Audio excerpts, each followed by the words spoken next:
जपायचे अशी शिकवण देणाऱ्या राजमाता जिजाऊ यांची आज आपण 428वी जयंती साजरी करतोय आणि त्यासाठी आपल्या या शाळेला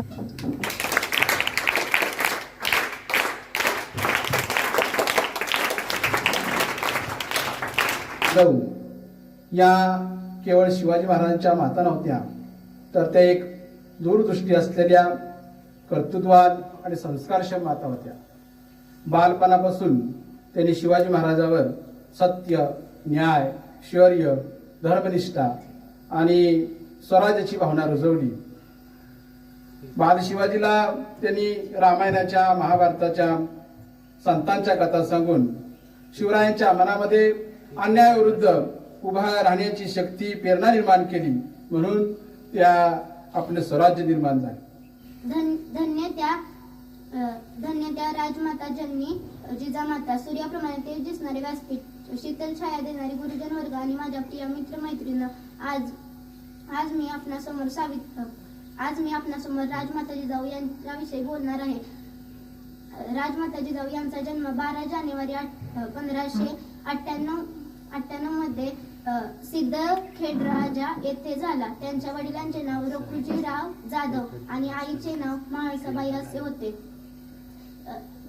राजमाता जिजाऊ लहानपणापासून जिद्द, धाडशी व बाणेदार स्वभावाच्या होत्या. माझा मुजरा त्या जिजाऊंना त्यांनी शिकवले. शूर शिवबांना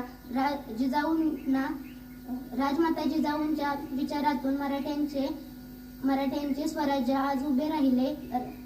अखेर 17 जून 1674 रोजी राजमाता जिजाऊंनी अखेरचा श्वास घेतला. जाता जाता एवढेच बोलते की वाघाची आई बनायला काळीज वाघिणीचे असावे लागते. रुद्राचा अवतार तो वाघाचा ठसा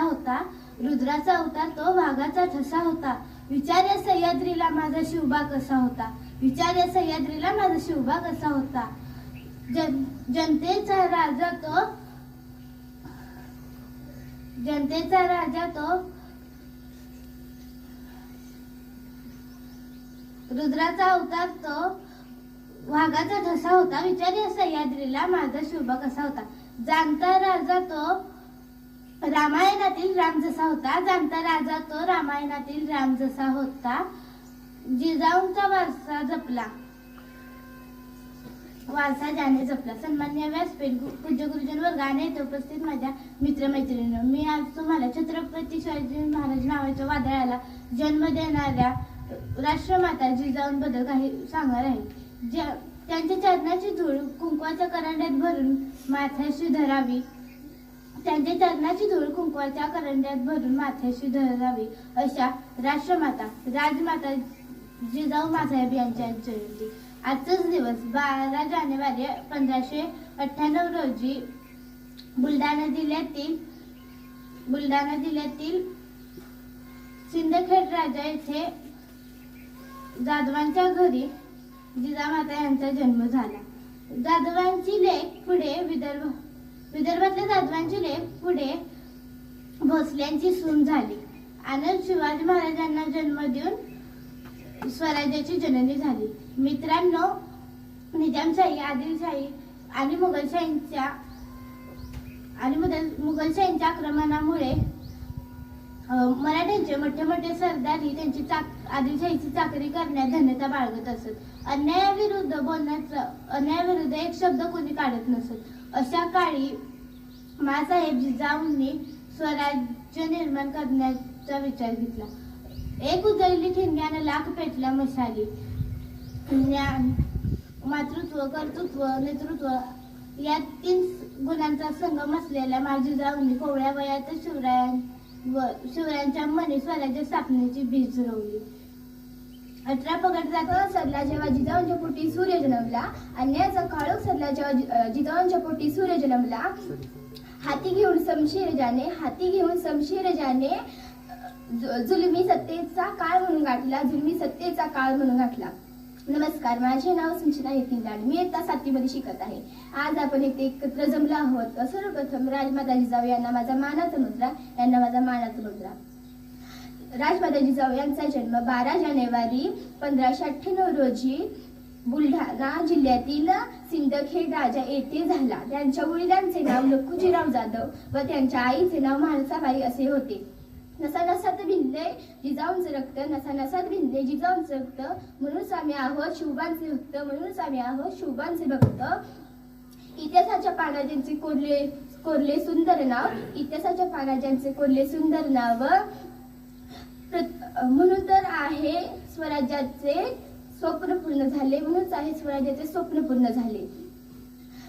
जिजाबाई यांचे विवाह शहाजीराजे भोसले यांच्याशी झाला व त्यांना एक लहान असा शिवाजी नावाचा पुत्र झाला.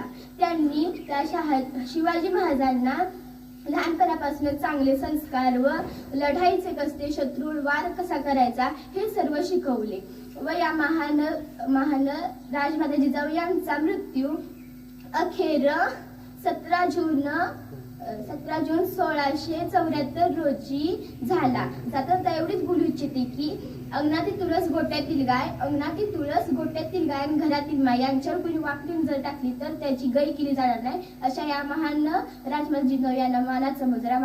धन्यवाद. मी इंग्लिश स्कूल आगाशिवनगर या विद्यालयामध्ये आज राजमाता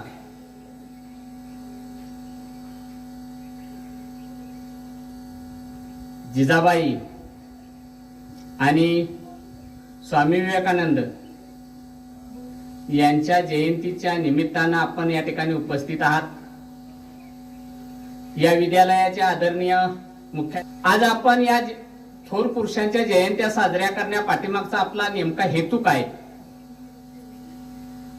हा जरी तुम्हाला समजला तरी आजच्या या कार्यक्रमाचं उद्दिष्ट सफल झालं असं मी म्हणेन. नुसत्या जयंत्या आणि पुण्यतिथ्या साजऱ्या करून चालत नाही.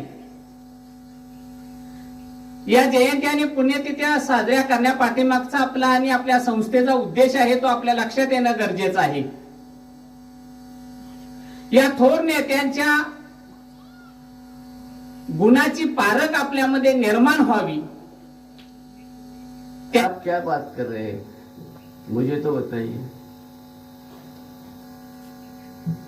एकाग्रता इस शब्द पर मैं इसी प्रकार जोर दे रहा हूं, लेकिन आप लोगों में एकाग्रता है ही नहीं. एकाग्र चित्त से सुनना चाहिए ताकि हम समझ सके, और घर जाने के बाद अगर तुम्हारे पिताजी और माताजी पूछेंगे आज स्कूल में क्या हुआ,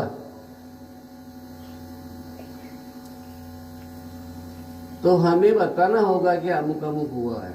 ये कहानी बताइए, एक वो अच्छा उदाहरण दिया, लेकिन हमारी एकाग्रता ही नहीं होगी तो हम क्या कहेंगे.